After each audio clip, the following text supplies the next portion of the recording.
Yeah, I think silver's kind of doing a catch-up story with what's been going on with gold, and we continue to see that. So yeah, it's crazy to think, right? When you have equity markets that are hitting all these milestones and gold is still at a record, right? What does this tell you about really the state of things here? But you are seeing Hong Kong have quite a bit of momentum behind this rally now. Yeah, in Hong Kong, it's really the tech story because you're seeing, for instance, Alibaba really leading the gains today. But you've got other names in the green as well, like Kuaishou, for instance. Again, that's sort of that AI story. Otherwise, I mean, the story around stocks is also just what we had on the Friday session in the US, optimism there. We had the preferred inflation gauge coming out for the Fed, pretty much in line with expectations. So telling us that that bet around Fed easing is still very much intact. But of course, we are coming up into the Golden Week holiday. It's going to be a really big one to track just off the back of any sort of consumption data we get and what do we learn about how consumers are faring in the mainland markets. That is going to be really a key theme for us to be tracking.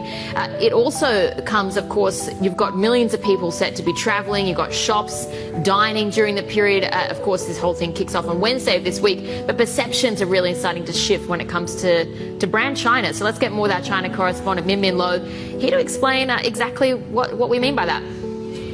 Yeah, we're talking about this because this year we've been starting to see a noticeable, a slow but gradual, a slow but significant shift to favorability towards China. So you can see on this chart is done by Morning Consult. It's a survey in the first half of the year. And you can see the orange line here. The favorability towards China has been increasing while the favorability towards the US has been declining. And this coincides with similar results that we got from Pew Research as well. And you flip the board, you can see that Pew Research also found that among Americans, you can see that those who have a very unfavorable opinion of China has declined by about 10 percentage points on year. And over here, those who feel that China is an enemy of the US has also declined quite significantly. Now, of course, there could be many reasons for this. It could be because of policies out of the US, confidence in President Trump and US leadership, and perhaps because China has been one of the few countries that has been standing up to those terrorists. But at the same time, it's undeniable that this year has seen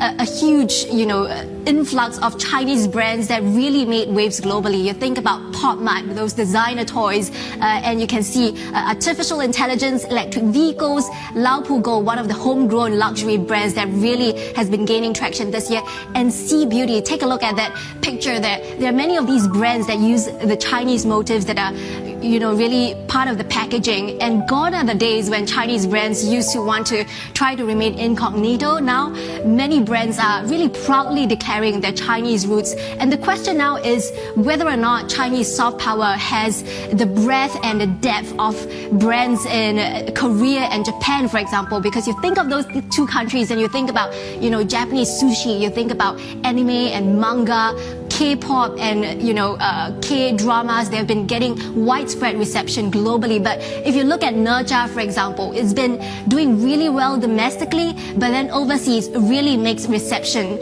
So the question is whether or not China will eventually be able to have the longevity that brands like Disney has, or become synonymous with the quality and intricate designs that Japanese brands have.